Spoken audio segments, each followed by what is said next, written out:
Bienaventurada la nación cuyo Dios es Jehová, el pueblo que Él escogió como heredad para sí.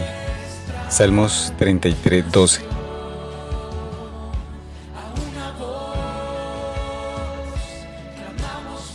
Buenos días, los saludo hoy 28 de julio, mes donde declaramos Colombia tierra de bendición.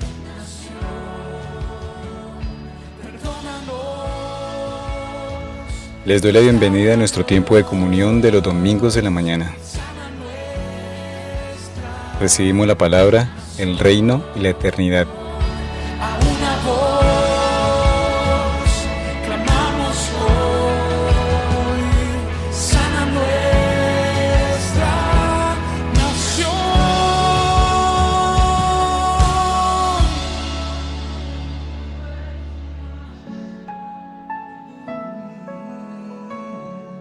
Los domingos en la mañana estamos enfocando el tema sobre el reino. Hemos hablado de el reino y el linaje creado inicialmente, luego el reino y el linaje llamado. Hace 8 días vimos el reino y la iglesia, y hoy les invito a que meditemos juntos con el reino y la eternidad. Oremos nuevamente. Padre, en el nombre de Jesús, gracias, Señor, te damos por esta nueva ocasión, esta oportunidad que tenemos, Señor. Hemos podido exaltar tu nombre, bendecirte, y ahora queremos recibir tu palabra, Señor. Envía tu luz y tu verdad, guíanos por esas delante de ti para tu gloria y honra, en el nombre de Jesús, amén. Te invito a que te ubiques inicialmente en 1 Corintios capítulo 10. 1 Corintios capítulo 10.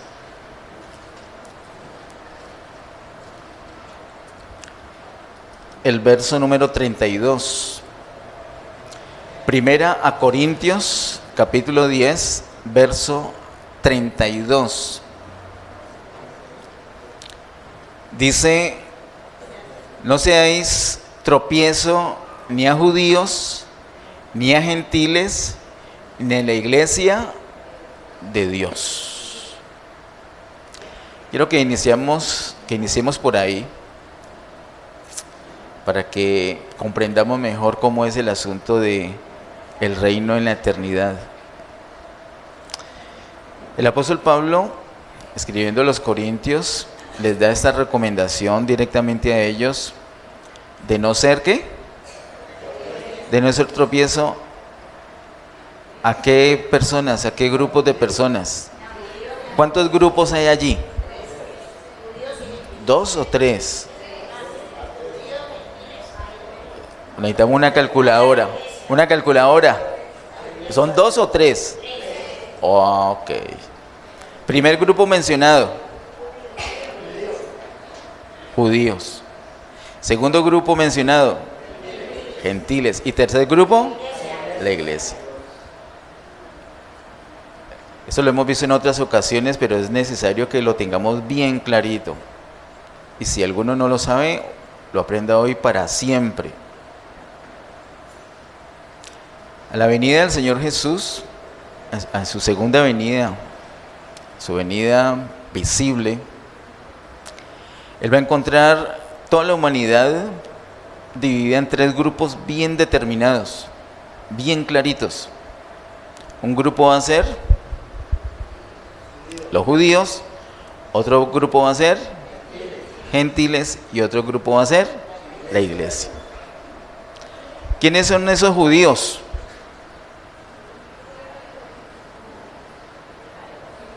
Israel, la nación Israel, los que por sangre, por carne, son descendientes de Abraham, literalmente,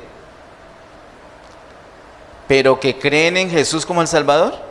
No. ¿En ese momento están perdidos? Sí, hay una perdición, hay una sentencia de muerte sobre todo aquel que no cree en Jesús como el Salvador. Sin embargo, hemos aprendido que ellos tienen un trato especial del Señor. no es un trato alcahueta. Y no es que tengan la salvación o la redención de otra manera distinta a los demás, no. Pero el Señor un día los llamó. Y el llamamiento es irrevocable.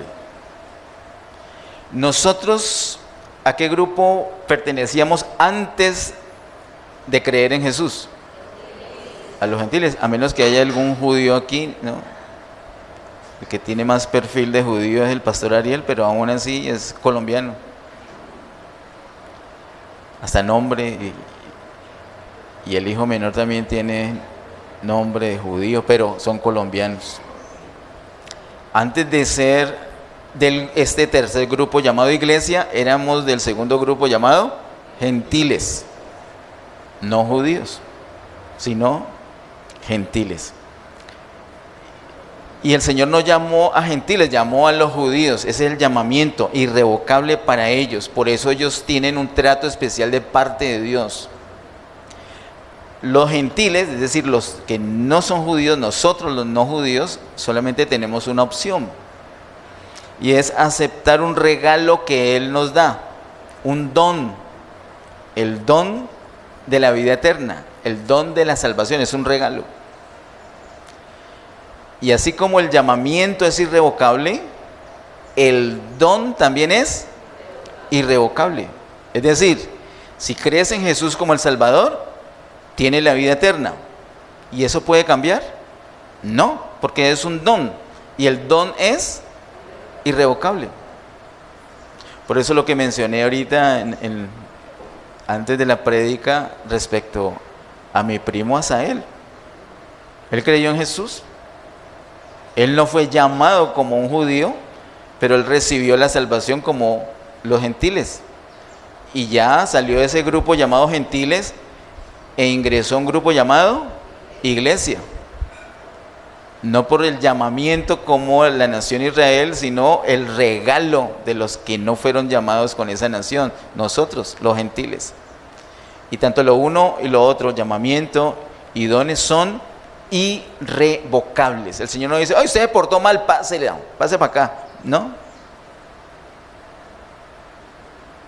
Yo me he portado mal muchas veces y el pastor Ariel sigue siendo mi papá. Eso no cambia.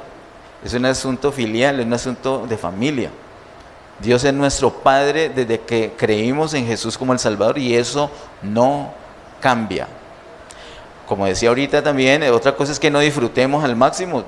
Eso ya es asunto personal y tiene sus consecuencias y hoy vamos a hablar de esas consecuencias.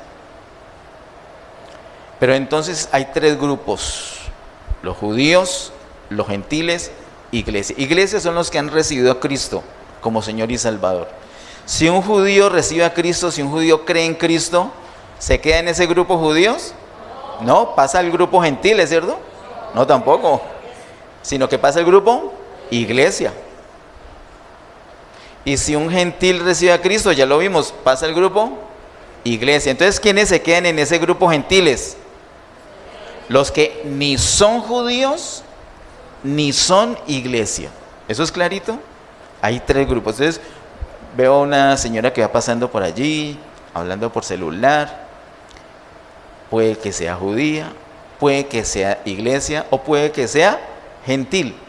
Y si es gentil, es tarea nuestra procurar que ella salga de ese grupo de los gentiles y pase al grupo judío. No, al grupo iglesia. Es que hay unos que están tratando de eso, ¿no?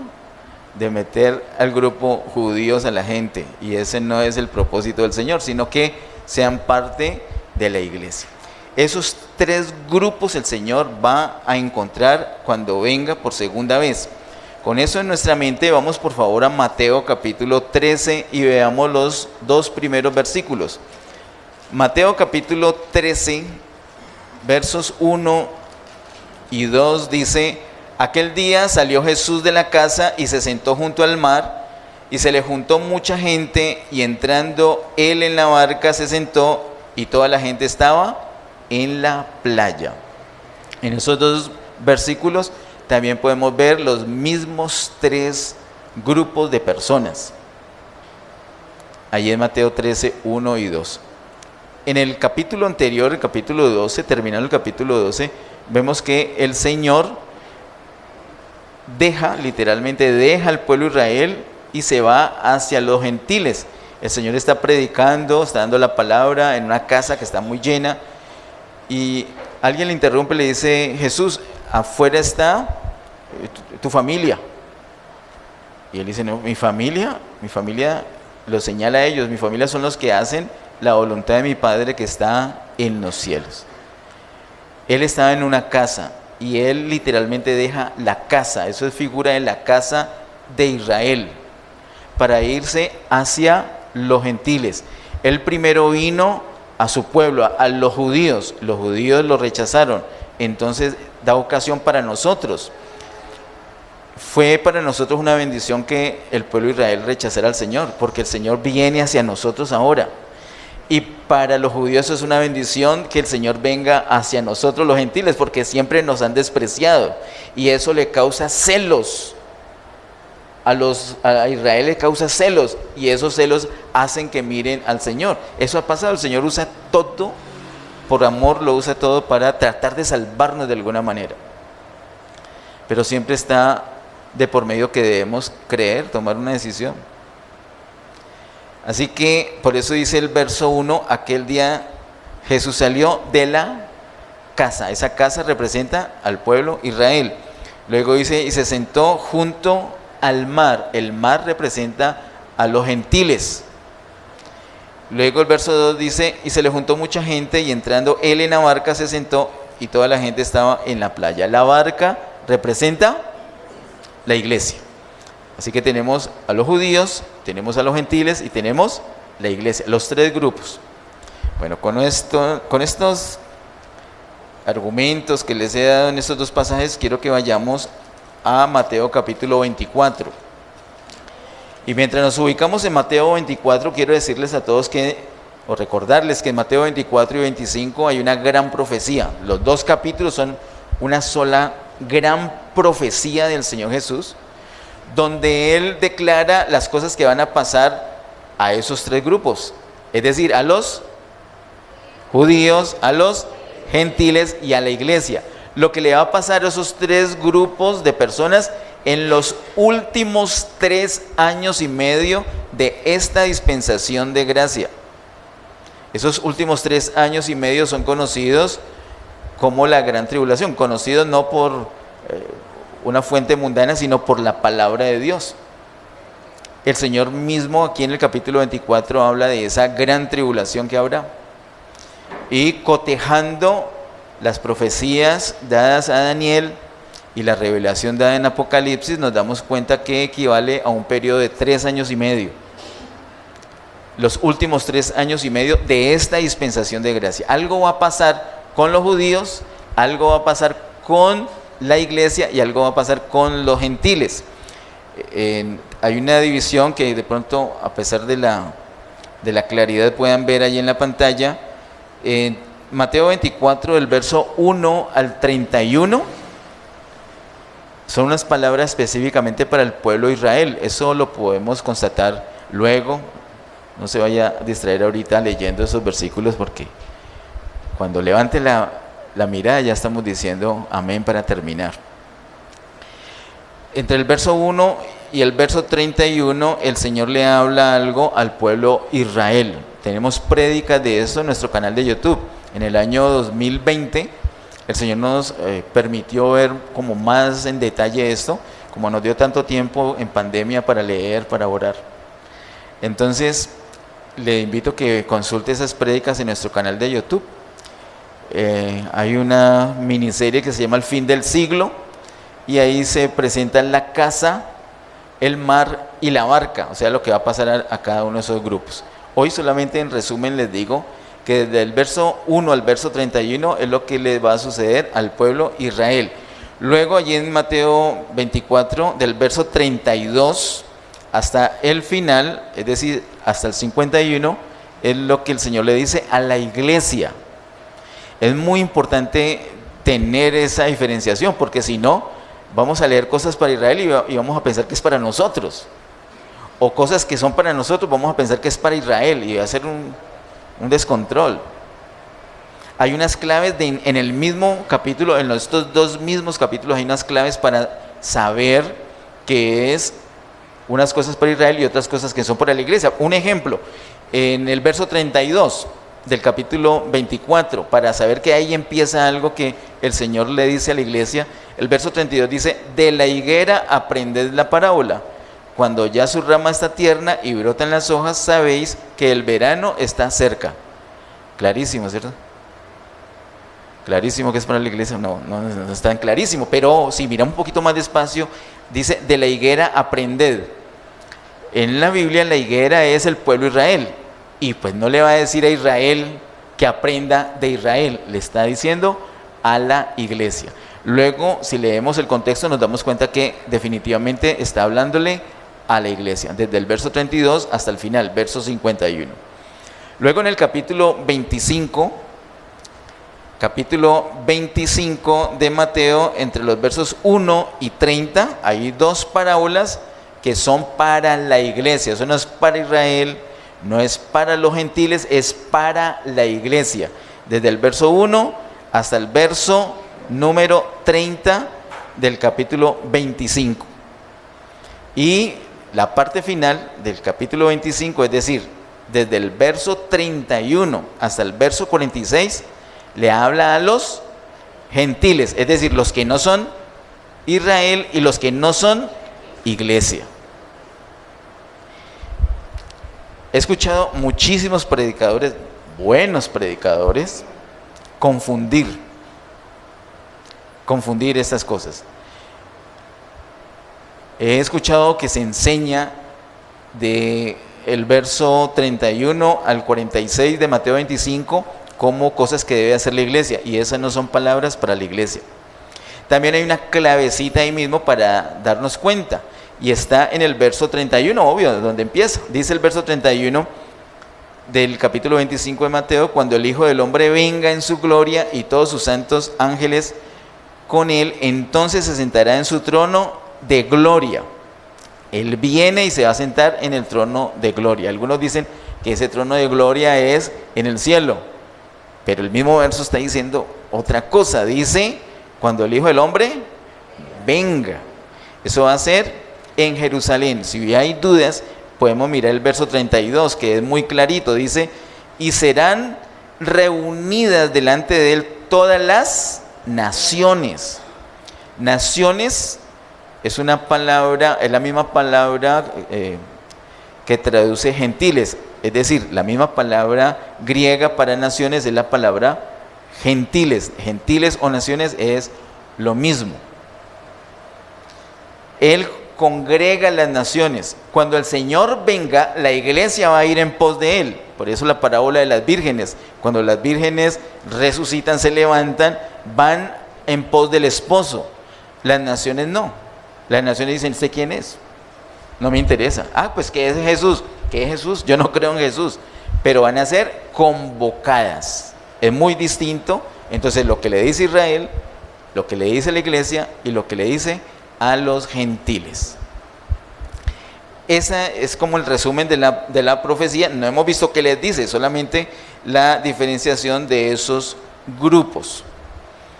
¿Por qué empecé hoy con eso? Porque el Señor empieza desde la gran tribulación a hacer unos juicios sobre toda la humanidad. Y ahí está incluida la iglesia. Me toca volver a decir, a pesar que muchísimos maestros enseñan que la iglesia no va a estar durante la gran tribulación, no hay un argumento bíblico para eso. Y algunos que escuchan en el canal de YouTube o aquí, me dicen: ¿cómo que no? Te menciono 10. Allí en la cajita de comentarios, colóqueme uno que sea, un solo versículo.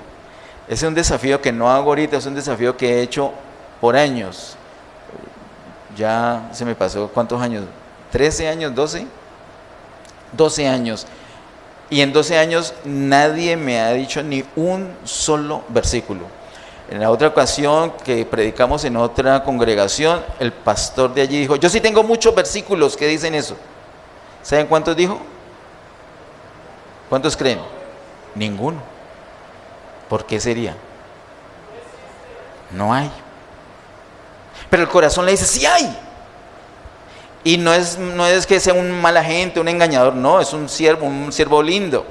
Se equivocó. Y por como le han enseñado otra cosa, él se sintió como impelido a decir, sí hay, pero no encontró ninguno. Porque cuando yo le dije a todos, muéstrenme uno, y si él tiene un poco, escoja alguno y me lo dice. No hay ni uno. Entonces, de todas maneras, ahí en la cajita de comentarios, cuando la prédica está en el canal de YouTube, me coloca lo que usted considere. Y qué bueno que alguien nos saque de un error. Pero lo que ha pasado por estos 12 años es confirmar una y otra vez la palabra. Durante la gran tribulación va a estar no solamente los gentiles, sino que también va a estar el pueblo de Israel y también va a estar la mayor parte de la iglesia. Unos van a ser tomados antes, tal como lo dice el mismo capítulo 24, y como lo dice también el capítulo 25, pero otros van a ser dejados y van a pasar por la gran tribulación y solamente van a ser llevados a las nubes para el tribunal de Cristo cuando suene la séptima trompeta. Y cuando suene la séptima trompeta, que es la final trompeta que dice el apóstol Pablo cuando escribe a los Corintios y a los Tesalonicenses, cuando suene esa séptima trompeta está terminando la gran tribulación. Aprovecho para recordarles o decirles que la gran tribulación se compone de 3 trompetas, que en Apocalipsis 8 es llamado los 3 ayes. Ay, ay, ay, son exclamaciones de dolor, porque el dolor va a ser terrible. Son 3 trompetas, la trompeta 5, 6 y 7. Desde la trompeta 5 empieza la gran tribulación y la mayor parte de la iglesia va a ser arrebatada terminando la trompeta 7. O sea que no hay manera, no hay pierde, la palabra es muy clara en eso. El Señor empieza unos juicios desde la gran tribulación. Y todo es apuntando a su reino, que es un reino eterno. No es que en este momento no esté reinando. ¿Cuál es la diferencia entonces? Es que ahora va a ser partícipe de ese reino a una parte de la iglesia durante los próximos 1000 años, antes de la eternidad. Y por la eternidad va a ser partícipe a toda la iglesia. Eso es la palabra de Dios. Si quieren alguno consultar sobre todo esto que estoy diciendo, es denso, no podría yo ahondar, hacer una pausita y ahondar, porque cada vez que ahonde sería 1, 2, 3, tal vez 4 horas, pero están las prédicas en el canal de YouTube. No estamos andando en arena movediza, sino en bases sólidas, y está en la escritura para eso. Hoy hago solamente una mención porque me interesa es cómo es que se relaciona el reino con la eternidad. El Señor empieza desde la gran tribulación a ajustar cuentas con toda la humanidad. Antes de irnos a Hechos, que es el segundo bloque, antes de irnos allí, quiero que miremos con las parábolas que están mencionadas en el capítulo 24 y 25 de Mateo. Podemos hacer como una recapitulación, no de lo que les he dicho, porque hoy no les he dicho en qué consiste esas parábolas, pero como modo de resumen se los diré en este momento. El Señor habla con Israel y les advierte que van a sufrir durante la gran tribulación, y les advierte que Él va a manifestarse. Ellos siguen con su dureza de corazón y no lo reciben, no creen en Él. Eso está en el capítulo 24. En el capítulo 24, cuando habla a la iglesia, le dice que uno va a ser tomado y otro va a ser dejado. También les dice que los siervos fieles van a tener una recompensa que será en la próxima dispensación, en el milenio. Pero los siervos, es decir, creyentes siervos de Dios que sean infieles, durante el milenio van a ser disciplinados, van a tener un castigo temporal. Esa es la palabra de Dios. En el capítulo 25 nos habla de las 10 vírgenes, 5 prudentes, 5 insensatas, las 10 creyentes, porque las 10 tenían la lámpara encendida. Este es otro hecho que niegan algunos predicadores. Me lo puede poner en la cajita de comentarios, donde dice que algunas lámparas estaban apagadas. Yo te ahorro el tiempo y apunta al verso 8 del capítulo 25 y te darás cuenta que todas estaban prendidas. Sino que unas eran descuidadas. Esas descuidadas no entran a disfrutar del reino. Las prudentes sí. ¿Y qué es disfrutar del reino? Es disfrutar de las bodas del Cordero y de una luna de miel que durará un día. Un día para el Señor, pero para nosotros es 1000 años, un milenio reinando. Eso es lo que dice la palabra de Dios. También está en la parábola de los talentos, en el capítulo 25, antes de llegar al verso 31, donde se habla de recompensas. Los siervos buenos, los fieles, van a disfrutar con el Señor en el milenio. Los demás van a ser echados en unas tinieblas que les llaman tinieblas de afuera, una especie de cárceles que son mencionadas en Mateo capítulo 5, donde van a sufrir una disciplina temporal. El Señor está acomodando todo porque viene el cumplimiento de las cosas que ha hablado desde el Antiguo Testamento acerca del reino. Cuando el Señor viene, después de que anticipadamente se había llevado a algunos creyentes, cuando el Señor viene, entonces, cuando el Señor se lleva a toda la iglesia, está ante el tribunal de Cristo, decide quiénes van a reinar y quiénes no. Los que no van a reinar entran en una disciplina temporal, los demás van a reinar, van a las bodas del Cordero, y antes de empezar a reinar, regresan con el Señor Jesús, ahora de una manera visible. Eso también lo podemos ver, algunos apartes en Apocalipsis 14 y Apocalipsis 19, ellos regresan con el Señor y se encuentran con que el anticristo y sus ejércitos están acorralando a Israel y lo van a destruir. Entonces, ¿qué hace el Señor con esos ejércitos y con el anticristo y el falso profeta? Los destruye y salva a Israel. Cuando Israel ve esto, dice: oh, por Dios, era el Señor, era el Mesías, este es el Cristo. Y el remanente de Israel, los que han quedado vivos allí, todos sin excepción van a ser salvos, conforme a lo que el apóstol Pablo nos enseña en Romanos capítulo 11. Todo eso que estoy diciendo no es deducción, es lectura de lo que dice la palabra de Dios. Israel va a ser salvo. Lo que menciona en Mateo 25 del 31 al 46, que no es para Israel, no es para la iglesia, sino que es para los gentiles, los que ni son israelitas ni son iglesia. Lo que está allí es un juicio muy especial a las naciones. El Señor a uno los va a poner a la derecha y los va a llamar ovejas, a los otros los va a poner a la izquierda y los va a llamar cabritos. ¿Y de qué depende eso? ¿Ovejas los que creyeron en Jesús? No, ellos no creyeron en Jesús.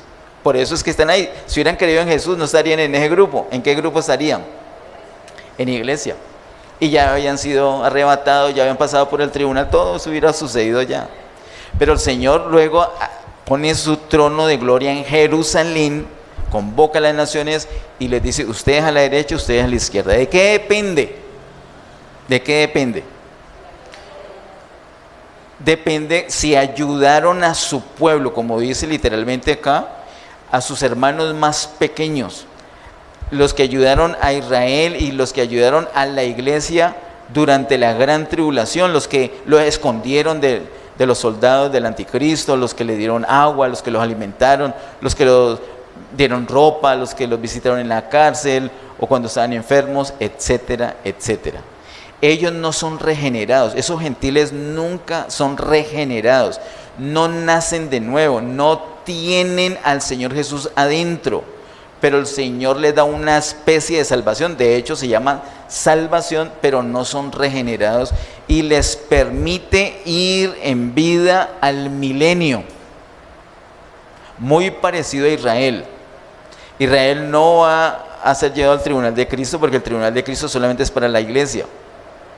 Israel tiene un trato en ese sentido parecido a los gentiles, pero con la gran diferencia que Israel es parte del pueblo de Dios y juntamente con la iglesia serán los reyes o seremos los reyes y sacerdotes que vamos a pastorear o gobernar sobre las naciones. ¿Cuáles son esas naciones? Estos gentiles que son llamados ovejas acá en Mateo 25. Durante 1000 años va a suceder eso. Durante 1000 años. Así que cuando venga el Señor Jesús y ya sucedan todos esos juicios, ¿cómo es el panorama? Una de las primeras cosas que suceden es que el anticristo y el falso profeta son echados vivos en el lago de fuego. Luego esas personas que otras personas que van a ser echadas en el lago de fuego son estos gentiles que no ayudaron al pueblo de Dios. Los que sí ayudaron pasan en un ambiente de vida para el milenio. Israel pasa también en ese ambiente de vida del milenio. Ellos van a ser los que van a enseñar la palabra, porque palabras sí saben, mucho más que nosotros. Y la iglesia somos los reyes, somos los que vamos a gobernar, no todos, sino los vencedores, como ya los vamos a ver. Ese es el panorama. Ahora sí vamos a Hechos. Hechos capítulo 3, verso 20.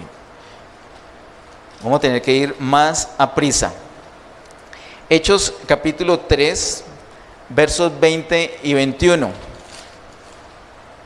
Dice: y él envíe a Jesucristo, que os fue antes anunciado, a quien de cierto es necesario que el cielo reciba hasta los tiempos de la restauración de todas las cosas, de que habló Dios por boca de sus santos profetas, que han sido desde tiempo antiguo. Tiempo de restauración de todas las cosas. El cielo retiene al Señor Jesús hasta que lleguen esos tiempos. Es decir, cuando el Señor venga, ha llegado ese tiempo donde todo va a ser restaurado. Esas enfermedades que tienes ya van a desaparecer. Se cumple la profecía o la palabra del Señor en Isaías, donde dice que Él llevó todos nuestros dolores. Hoy anticipadamente disfrutamos la sanidad divina, ¿o no? ¿Sí o no? Hoy todos los que están enfermos se sanan, ¿no? ¿Hay alguien que no se ha sanado? ¿Sí? ¿Todos se sanan? ¿El que ora con fe no se sana? Y, o sea que el que queda enfermo es porque le falta fe. ¿O cómo es el asunto?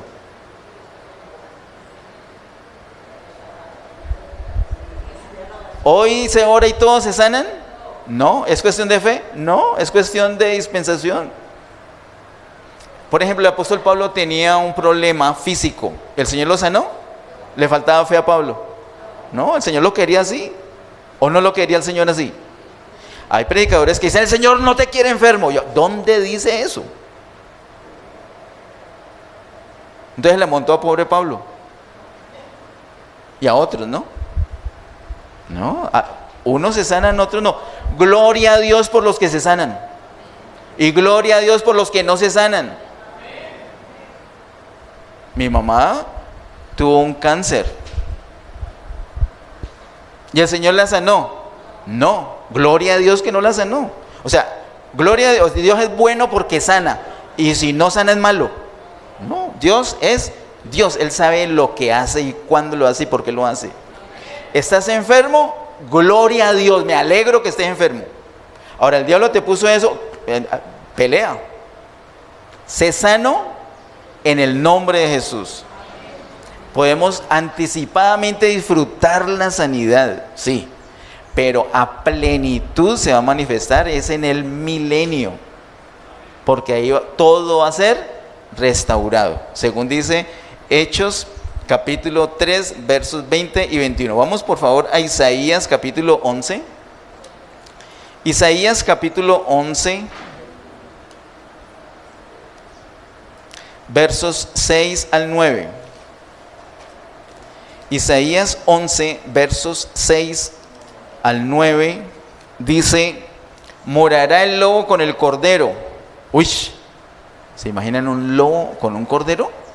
Pero aquí dice que van a vivir juntos. Morará el lobo con el cordero, y el leopardo con el cabrito se acostará, el becerro y el león y la bestia doméstica andarán juntos. Y como si fuera poco ya, dice, y un niño los pastoreará. La vaca y la osa pasarán, sus crías se echarán juntas, y el león como el buey comerá. Yo no me imagino un león con esos colmillos comiendo paja, pero ¿es verdad? ¿Va a suceder? ¿O es puro cuento? ¿O es una metáfora? ¿O es mitología? No, es palabra de Dios, y la palabra de Dios es un hecho. Dice que el león como el buey comerá paja. Verso 8, y el niño de pecho jugará sobre la cueva del áspid. Y qué susto ahora. Y el recién destetado extenderá su mano sobre la caverna de la víbora.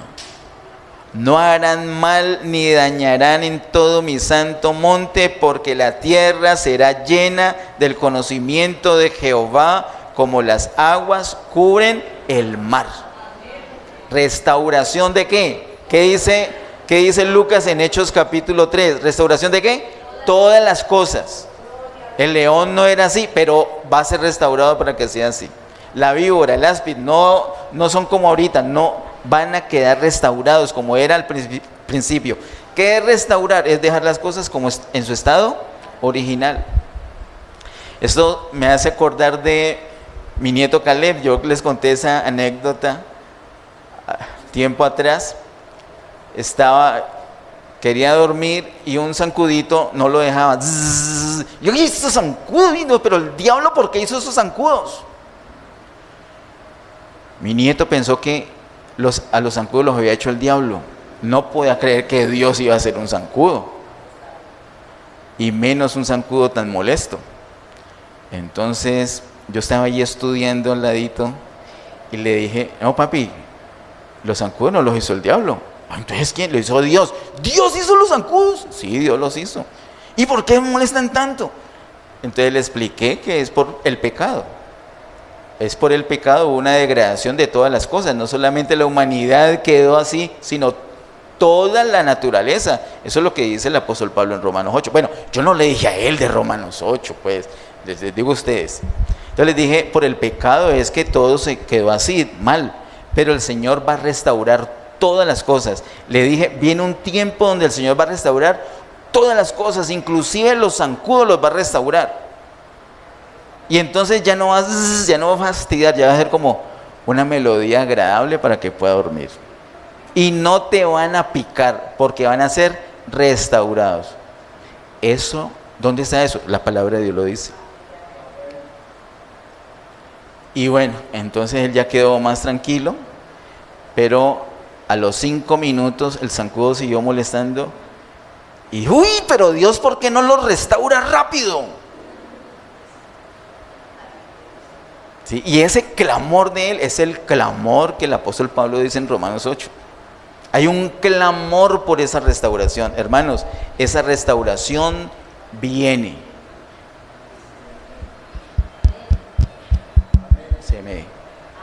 Dije, esa restauración viene. ¿Usted no le gustaría que los zancudos, en vez de les den una cancioncita de cuna, en vez de picarle en los... Usted le pica un zancudo en el tobillo, cuando por fin se está quedando dormido, y le pica un zancudo en el tobillo, tan rico que es, ¿cierto? En vez de picarle, imagínense que le hagan un masaje en los pies. No, por favor, ¿cómo no vamos a querer algo así?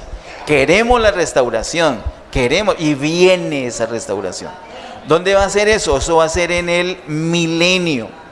¿Y eso ya en la eternidad? No, pero es el tiempo de la restauración de todas las cosas, donde el Señor va a dejar todo listo para que la eternidad ya no tenga ninguna variación.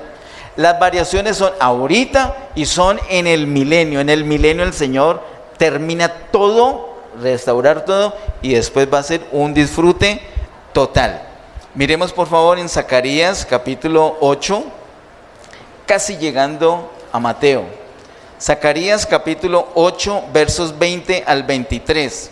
Dice: así ha dicho Jehová de los ejércitos, aún vendrán pueblos y habitantes de muchas ciudades, y vendrán los habitantes de una ciudad a otra, y dirán: vamos a implorar el favor de Jehová y a buscar a Jehová de los ejércitos. Yo también iré. Y vendrán muchos pueblos y fuertes naciones a buscar a Jehová de los ejércitos en Jerusalén y a implorar el favor de Jehová. Así ha dicho Jehová de los ejércitos: en aquellos días acontecerá que 10 hombres de las naciones de toda lengua tomarán del manto a un judío diciendo: iremos con vosotros, porque hemos oído que Dios está con vosotros.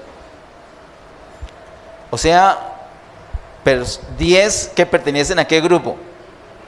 A los gentiles. ¿Qué van a hacer 10? ¿Qué van a hacer? Van a coger el manto de un judío.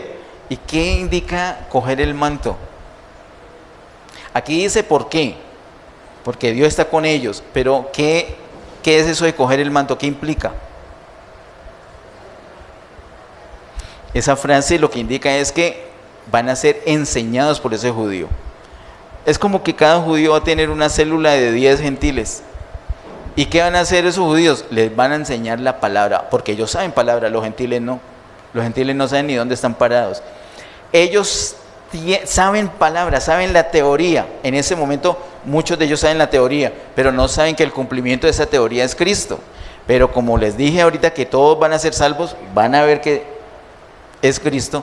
Ahora van a tener todo completo, el cuadro completo para poder enseñar. Y eso va a ser durante el milenio. ¿De acuerdo? Bueno, sigamos ahorita con Apocalipsis capítulo 11. De pronto ese es el versículo más importante que les voy a hablar el día de hoy. Apocalipsis capítulo 11, verso 15. Les había dicho en varias ocasiones que Apocalipsis se acaba en el capítulo 11. ¿Por qué hay entonces del 12 al 22? Del 12 al 22 es como ampliación de los primeros 11 capítulos. Y una muestra que realmente se acaba todo en el capítulo 11 es ese verso 15. Dice Apocalipsis 11:15: el séptimo ángel tocó la trompeta y hubo grandes voces en el cielo que decían: los reinos del mundo han venido a ser de nuestro Señor y de su Cristo, y Él reinará por los siglos de los siglos. Nota, ahí termina ese versículo con la eternidad. Ese versículo 15 de Apocalipsis 11 es un versículo impresionante. Es un versículo que tiene que ver con esta dispensación de gracia, tiene que ver con la próxima dispensación, que es el milenio, y tiene que ver con la eternidad. Miremoslo despacio. Verso 15 dice: y el séptimo ángel tocó la trompeta, y hubo grandes voces en el cielo que decían. ¿Cuándo suena esa séptima trompeta? ¿En qué dispensación? En esta dispensación de gracia. Terminándose esta dispensación suena la séptima trompeta. Es lo último que suena. De hecho, como alguna vez miramos, pienso que ya empieza a sonar y sigue sonando por la eternidad. Así que mirarlo despacio. El punto es que en la dispensación de gracia empieza a sonar la séptima trompeta. Y luego, ¿qué dice? Hubo grandes voces en el cielo que decían: los reinos del mundo han venido a ser de nuestro Señor y de su Cristo. Los reinos del mundo han venido a ser de nuestro Señor y de su Cristo. ¿Eso a qué corresponde? A la dispensación del milenio. La próxima dispensación. Ya no va a ser, no, pues que somos Alemania. ¿Qué cuánto Alemania? Ustedes son de Cristo. No, pero somos Paraguay, de Cristo. Colombia, de Cristo. Venezuela, todo de Cristo. Todos los reinos del mundo vienen a ser del Señor.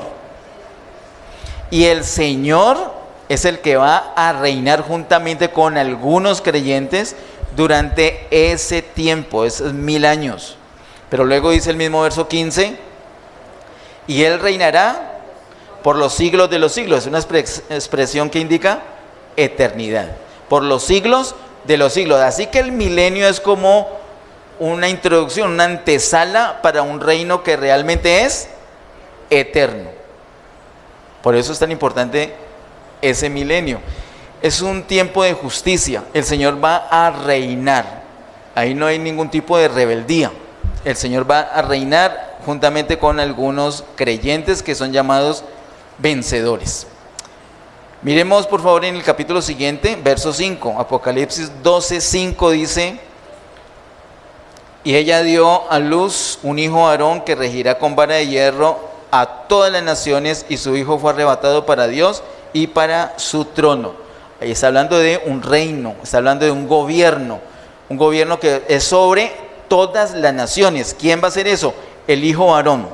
Hemos aprendido que el hijo Aarón no es un individuo, sino que es un grupo de individuos, son vencedores que el Señor busca dentro de las iglesias. Eso está relatado detalladamente en Apocalipsis capítulo 2 y capítulo 3. Vamos a capítulo 20, Apocalipsis capítulo 20, versos 4 al 15. Apocalipsis capítulo 20, versos 4 al 15, dice: y vi tronos, y se sentaron sobre ellos los que recibieron facultad de juzgar, y vi las almas de los decapitados por causa del testimonio de Jesús y por la palabra de Dios, los que no habían adorado a la bestia ni a su imagen, y que no recibieron la marca en sus frentes ni en sus manos, y vivieron y reinaron con Cristo 1000 años. Esto es una muestra, una de muchas muestras de que si hay creyentes durante la gran tribulación. Mire, ellos tuvieron que enfrentar directamente al anticristo, pero no cedieron, fueron vencedores. ¿Y cómo vencieron? Entonces reinaron con Cristo 1000 años. Verso 5 en adelante: pero los otros muertos no volvieron a vivir hasta que se cumplieron 1000 años. Esta es la primera resurrección. La primera resurrección es una resurrección para reinar. Los otros no van a resucitar hasta 1000 años. Tu papi y mi mami, para poner dos ejemplos, ¿cuándo van a resucitar?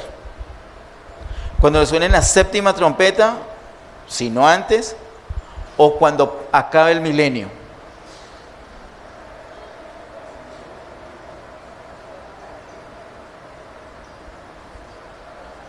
¿Cuándo? La Biblia dice que al sonar la final trompeta, los muertos en Cristo resucitarán primero. Entonces, mi mamá era muy buena gente, ella va a resucitar ahí. ¿Sí? ¿Amén? No, por favor, no me, la próxima vez que me digan amén le voy a echar agua fría. Aquí no resucita la gente porque es buena o mala, sino porque creyó en Cristo como el Salvador. ¿Amén? Mi mamá creyó. Asael creyó. Va a resucitar cuando suene la séptima trompeta, a más tardar, si es que no antes. Pero los que no creyeron, muy buenas gentes, pueden ser que sean los mejores que todos nosotros acá, esforzándonos a ser buenos. Pero el punto es que no creen. Esos que no creen, ¿qué pasa? Van a resucitar 1000 años después. Y van a resucitar para una cosa terrible, para condenación. Versículo, ¿dónde me quedé? Versículo 6.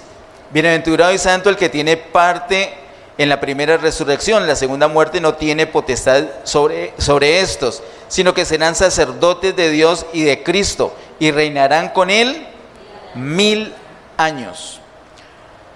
Cuando los 1000 años se cumplan, Satanás será suelto de su prisión y saldrá a engañar a las naciones que están en los 4 ángulos de la tierra, a Gog y a Magog, a fin de reunirlos para la batalla, el número de los cuales es como la arena del mar. Y subieron sobre la anchura de la tierra y rodearon el campamento de los santos y la ciudad amada, y de Dios descendió fuego del cielo y los consumió. ¿A quiénes? Ya terminando los 1000 años, Satanás había sido atado, pero lo soltaron, el Señor lo suelta terminando el milenio, y sale desesperado a engañar a la gente. ¿Qué gente hay en ese momento? En ese escenario, ¿qué gente hay? ¿Solamente gentiles? ¿Y los judíos dónde están? O ¿hay judíos o no hay judíos? Hay judíos. ¿Iglesia hay o no hay iglesia? Hay iglesia. ¿Y a cuál de esos tres grupos de los que fueron engañados pertenecían a cuál grupo? A las naciones. Eso es una muestra que ellos no fueron regenerados. Ellos no nacieron de nuevo y son susceptibles del engaño de Satanás. Nosotros hoy en día somos susceptibles de ese engaño, pero durante el milenio no.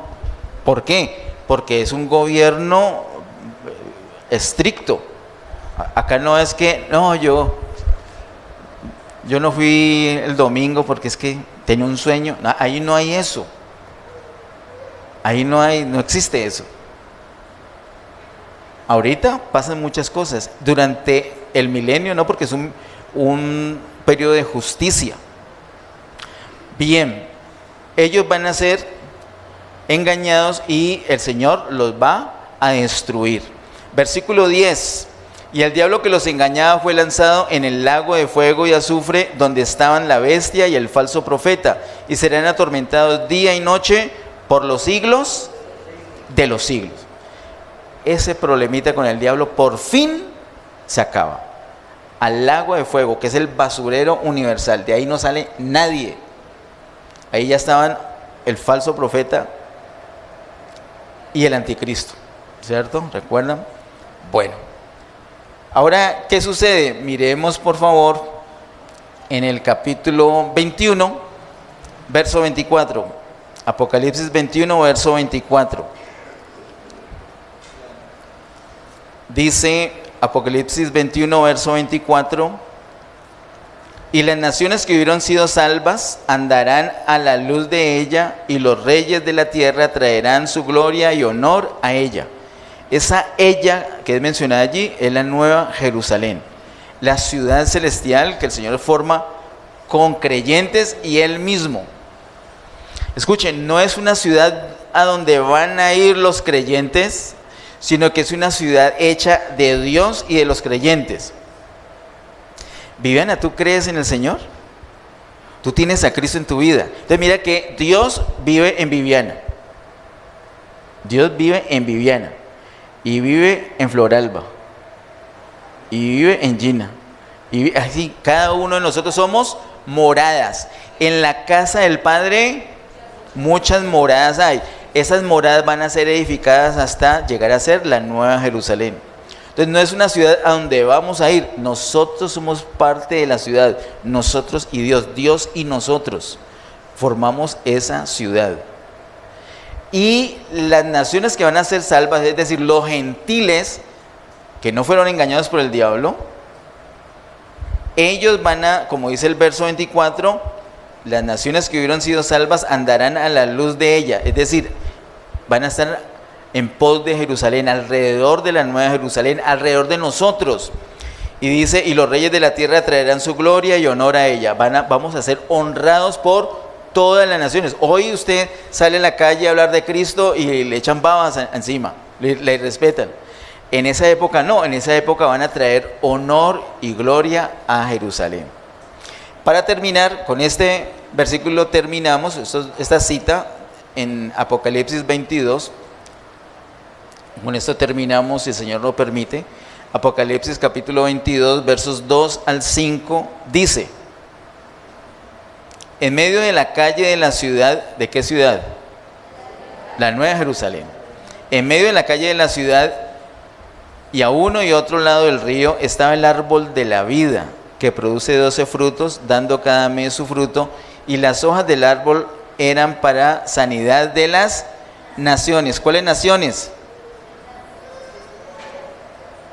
Esos gentiles que fueron salvos. ¿Se van a enfermar? Sí. ¿Por qué? Vuelvo a decir, porque no fueron regenerados. ¿Nosotros nos vamos a enfermar? No. Nuestro cuerpo va a ser transformado a la venida del Señor.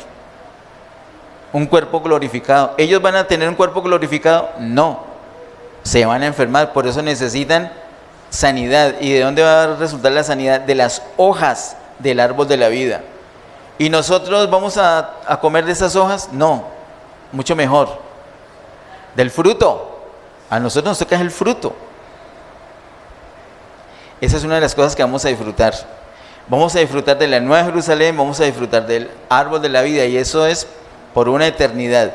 Versículo 3. Y no habrá más maldición. Diga, no hay más maldición. Le pregunto, en lo recorrido de este mes, ¿usted ha proferido alguna maldición? No digo yo que usted haya dicho maldito. No ha dicho la palabra maldito, pero usted ha dicho mal sobre alguien, sobre algo, sobre alguna persona ha dicho mal. Eso, mal decir es eso, decir mal. Estúpido, cuando se le atravesó la moto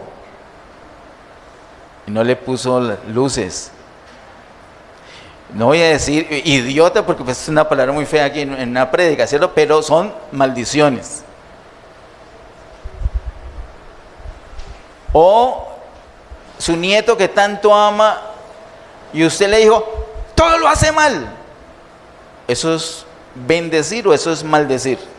Maldecir. Y mantenemos atándonos, siendo iglesia y sabiendo el poder que hay en nuestra lengua, maldecimos. Y después decimos, no sé por qué estoy como con una cosa, una opresión, estamos maldiciéndonos. Pero ¿qué dice en tu Biblia en Apocalipsis capítulo 22, verso 3, la primera parte? Y no habrá más maldición. Sigue diciendo el verso 3. Y el trono de Dios y del Cordero estará en ella, y sus siervos le servirán, y verán su rostro, y su nombre estará en sus frentes. ¿Veremos el rostro de quién? Del Señor. Versículo 5. No habrá allí más noche, y no tiene necesidad de luz de lámpara, ni de luz del sol, porque Dios, el Señor, los iluminará, y reinarán por los siglos de los siglos. O sea, una eternidad haciendo ¿qué? Reinando. ¿Sobre quiénes? Sobre esas naciones. Y mientras reinamos en los tiempos libres de esa ocupación, porque reinar, gobernar una nación, unas ciudades, unas regiones, no es cualquier cosa. Usted tiene que ser muy diligente, pero vamos a tener tiempo para disfrutar del árbol de la vida, de nosotros mismos. ¿Usted no disfruta de su hermano? Hermana Lucy, ¿usted no disfruta de la hermana Magola? Y cuando está de malas pulgas la hermana Magola, mire, hay un disfrute, en general hay un disfrute, pero ay, a veces no se aguanta ni uno mismo. Y qué pena con las demás personas. Y uno irradia una cosa toda maluca y la gente no quiere ni acercarse.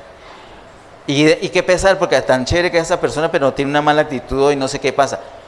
Pero en ese tiempo, eso no va a estar. Nos vamos a disfrutar a plenitud. Vamos a disfrutar a plenitud de nosotros como la Nueva Jerusalén. Vamos a disfrutar a plenitud del árbol de la vida. Vamos a disfrutar sin maldición y vamos a disfrutar viendo el rostro del Señor mientras reinamos sobre las naciones por los siglos de los siglos. Padre, en el nombre de Jesús, gracias Señor, te damos por tu palabra. Gracias por la realidad, Señor. Ayúdanos a prepararnos ya para todo esto que viene. Por tu Espíritu Santo, ayúdanos a ser fieles y a poner en práctica con perseverancia lo que nos enseñas. Ayúdanos, Señor, a vivir la realidad de tu reino ahora en la iglesia. Ese anticipo que tenemos por el Espíritu. En el nombre de Jesús te lo pedimos, Señor. Y te damos gracias.